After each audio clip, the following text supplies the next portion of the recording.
Microfinance banks versus commercial banks. What is the difference?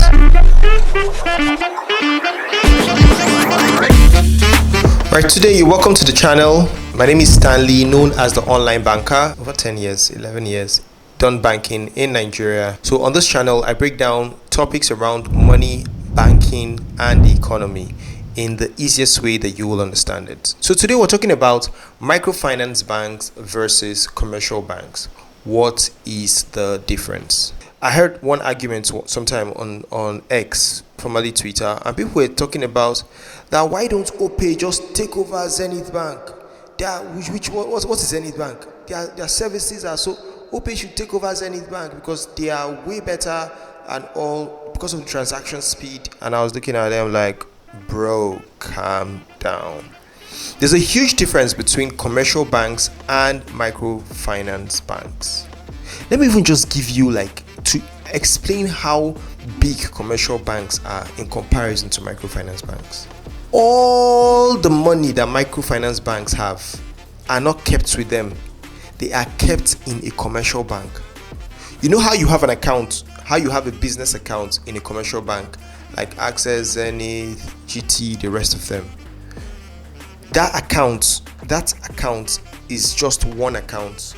Your account is just one account. That is how the whole of one of these microfinance banks accounts is just one account in any of these commercial banks. That's how big commercial banks are. And there are a number of differences. Number one is the type of customers they attend to. Because of the nature of the type of transactions we do in Nigeria, people cannot even differentiate between savings account and current account. Same way people can't differentiate what is microfinance banks and commercial banks. Partly because you are not concerned about what commercial banks are doing. Yours your own. You just want to keep your money somewhere and take it whenever you need it. Whether they are giving it one name or another name, it's none of your business.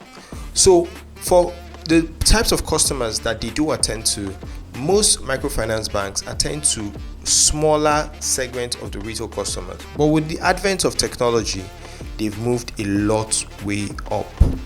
Okay, that's number one. Number two is the scope of which they operate.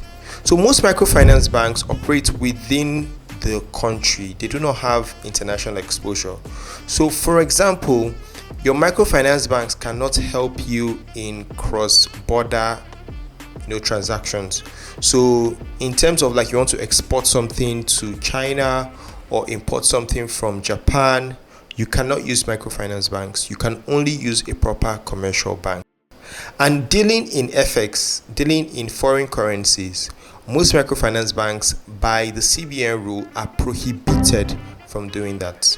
Number three, the types of transactions, especially loans that they can give, and the type of customers. So corporate customers, microfinance bank cannot prepare a loan of 10 billion naira or 20 billion naira to give to a customer. It's above their scope. They're a microfinance bank, like the name micro. But a commercial bank can come up and give a 30 billion naira loan to someone like an MTN or like a Dangote at an agreed rate. They can do that. So the scope of microfinance banks are way smaller. Coming again to the types of dealings that they have within the structures of the bank. So if you go to most microfinance banks, you notice that their staff are few because of the types of checks and balances that they do have. Some of the microfinance banks are just online. So they have maybe one or two offices that they work from. You can't get that in a commercial bank because of the size and complexity of transactions that they go through within the organogram. Let me use that word, organogram. So from the top to the bottom to those branches, they are doing a whole lot. That's including managing microfinance banks. And then let's come to capital adequacy, capital requirements for banks. The CBN requires that banks operating within Nigeria as a country must have a minimum capital of 100 billion or 150 billion. if I'm correct. Yes. For international banks, they do need to have over that. They need to have 500 billion. So for banks like Zenith, Access Bank, UBA, what are the banks that you know that in Nigeria currently? All those banks need to have a minimum of 500 billion naira because they operate around the international, around the globe. So they have presence in Dubai, they have presence in other African countries, they have presence in France, some of them have presence in the US. I know there are just a number of countries that most of these banks operate in aside African countries. So you need a 500 billion naira.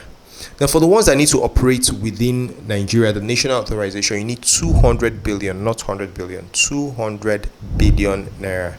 You need 200 billion if you are going to operate within Nigerian space.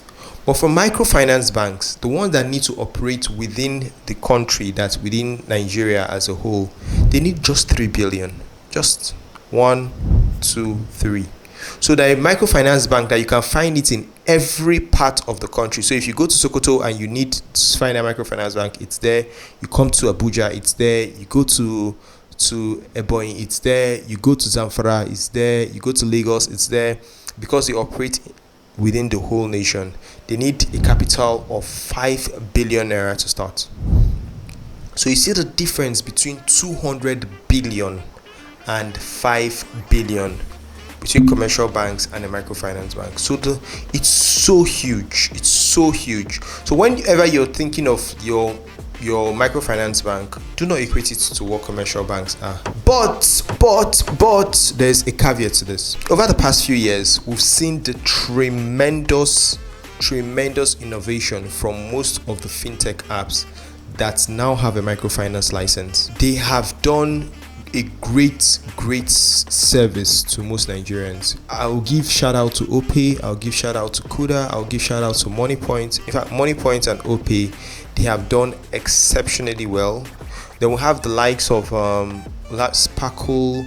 We have, what is the name of this bank that I like? They provide loans and services again. Carbon.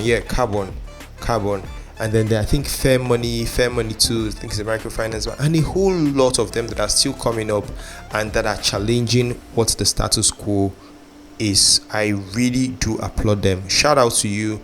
You guys are doing amazingly well.